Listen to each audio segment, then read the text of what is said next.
अस्सलाम वालेकुम जी।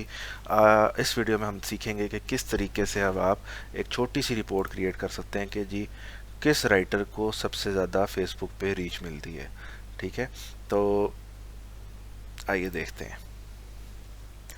अच्छा, पहले रीच वाला कॉलम तो देख लें कौन सा है। By the way, life time post total reach, connect reach, paid reach, post total impressions, okay, engaged users. अच्छा जी, हमारे पास यहाँ पे कोई इम्प्रेसिव डेटा नहीं है फॉर एंगेजमेंट। ठीक है, जिन्होंने लाइक कमेंट शेयर किया हो, मेरे ख्याल में काफ़ी स्लो पेज था जिसके ऊपर ये जिसका डाटा मैंने निकाला है। तो बहरहाल हमारे पास रीच तो है, हम रीच के साथ एनालिसिस कर सकते हैं। अगर यहाँ पे एंगेजमेंट होती तो हम वो भी देख लेते हैं। तो एंगेजमेंट हमारा जो रीच वाला कॉलम है टोटल वाला, वो है कॉलम जे। बाकी हमारा राइटर जो है वो कॉलम डी के अंदर है। हम छोटी सी एक रिपोर्ट निकालते हैं कि कौन से राइटर इफेक्टिव हैं। तो हम पहले सबसे पहले रिपोर्ट निकालने के लिए हमारे पास ये पता होना चाहिए कि हमारा कौन से राइटर्स की जो रीच ज़्यादा है। तो इसके लिए मैं सबसे पहले राइटर्स की प्रोफाइल में जाऊंगा, बल्कि इधर रहने दें, लेट्स कीप इट सेपरेट, मैं इसको नहीं चेंज करना चाह रहा। ठीक है, ये हमारा एक यूँ समझ लें छोटा सा एक डाटा बना हुआ है, लिस्ट बनी हुई है कि कौन कौन से राइटर्स हैं। हम अपनी इसके अंदर, तो यहाँ पे अब हम क्वेरी का फंक्शन लगाते हैं। क्वेरी एक ऐसा फीचर है, एक ऐसा फार्मूला है, जो फंक्शन है जो आपको बहुत सारा डाटा एक्सेस करने की डिफरेंट तरीक़ों से कैपेसिटी दे देता है, एबिलिटी दे देता है। तो अब हम क्वेरी को समझते हैं। क्वेरी कहता है जी डाटा सेलेक्ट करो, तो हम यहाँ से डाटा सेलेक्ट कर लेते हैं, सारा ही कर लेते हैं, कोई पता नहीं होता कब कौन सी चीज़ चाहिए हो। ठीक है जी, इसको हम सारा डाटा सेलेक्ट कर लिया। अब हम यहाँ पे लिखते हैं जी, अब हमने यहाँ पे वो कॉलम सेलेक्ट करने हैं ताकि हमें पता लगे जी राइटर वाला कॉलम और उसकी रीच वाला कॉलम। ये तो मैं गलत जगह आ गया हूँ, सॉरी सॉरी सॉरी, ये सही जगह नहीं है। ये वाला डाटा नहीं, फेसबुक वाला डाटा, इसको ज़रा मैं पास पास ले आऊँ ताकि गलती दोबारा ना हो मेरे से। अच्छा जी, हमने ये वाला डाटा जी सारा सेलेक्ट करना है। अभी काफ़ी लंबा है इसका डाटा, ये सारा सेलेक्ट नहीं कर सकते।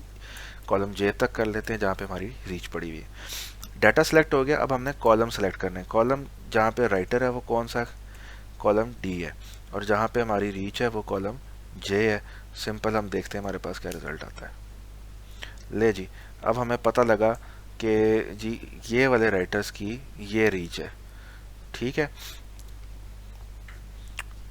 ओके हो गया।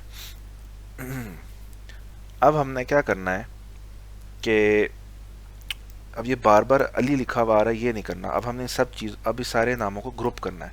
ये जितने अली अली लिखे हुए, फातिमा नाम लिखे हुए, एक दफ़ा आने चाहिए, और आगे उसका टोटल सम लिखा होना चाहिए कि टोटल रीच इन्होंने कितनी लेके दी है।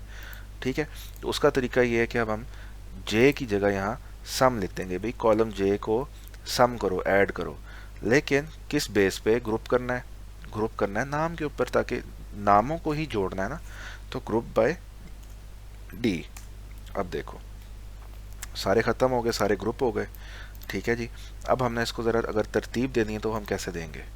इसको हम कहेंगे ऑर्डर बाय, सॉर्टिंग करनी है ना, order by sum J descending.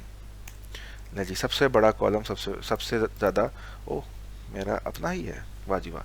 सबसे ज़्यादा हसन ने रीच लेके दी है, उसके बाद आयशा ने, फिर फातिमा ने, सबसे कम रीच जो है वो अहमद की आई है। तो ले जी, एक हमारी तैयार हो गई रिपोर्ट कि सबसे ज़्यादा रीच कौन लेके देता है, हसन लेके देता है। अब हमने ये देखना है कि फॉर एग्जांपल कि ये लोग कितना लिखते हैं फिर जाके ये रीच आती है, मतलब कितनी पोस्ट किसने लिखी है फिर ये रीच आई है। ठीक है, ये बड़ी जानना ज़रूरी है कि ये तो ऐसा तो नहीं कि ये इस बंदे ने 100, हसन ने 100 पोस्टें लिखी थी फिर जाके 470 रीच आई, और अहमद ने एक पोस्ट लिखी और उसी के ऊपर 150 आ गई। ठीक है, तो हमने ये जानना बहुत ज़रूरी है कि कितनी एफर्ट इन्वॉल्व है इस रीच के पीछे। ठीक है, तो उसका तरीक़ेकार क्या होगा? सबसे पहले हम ये इस लंबे से नाम को चेंज करते हैं, मुझे नाम पसंद नहीं है। हम इस नाम को कहते हैं लेबल समझे हम कह देते हैं रीच। ठीक है जी, नाम छोटा हो गया, राइटर और उसकी रीच। अब हमने यहाँ से कलेक्ट करना है जी इसने कितनी पोस्टें लिखी थी। सिंपल फॉर्मूला है काउंट इफ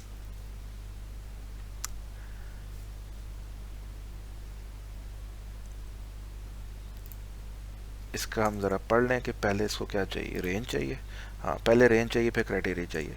अच्छा जी, तो हम इसको बता देते हैं जी, काउंट इफ का फॉर्मूला लगाएंगे कि इस रेंज को काउंट करो अगर तुम्हें हसन मिल जाता है। अब वो रेंज किधर है, हम जाएंगे राइटर के अंदर, राइटर के डाटा के अंदर, और हम काउंट करेंगे कि हसन का नाम कितनी दफ़ा है। इस रेंज को काउंट करो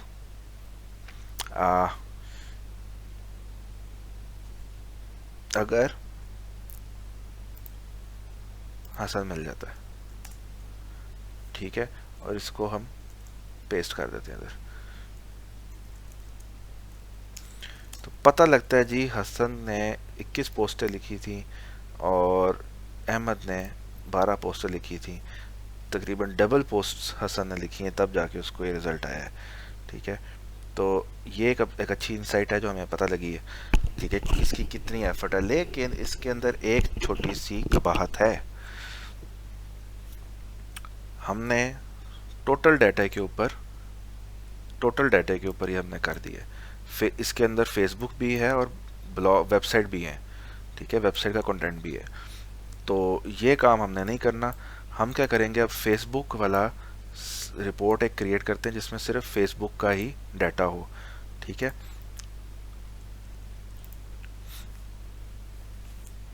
अब वो कैसे होगा,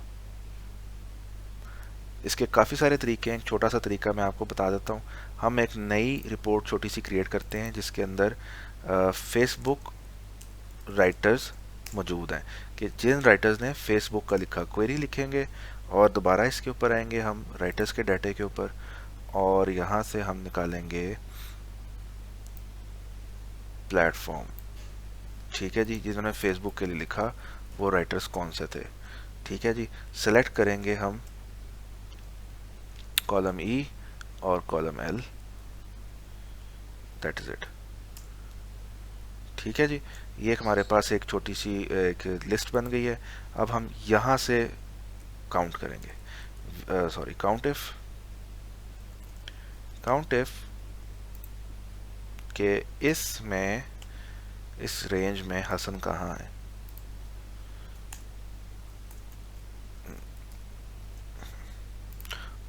ओके, मैंने इसके तो फ़िल्टर लगाया ही नहीं, मैं फिर सारा डाटा ले आया हूँ।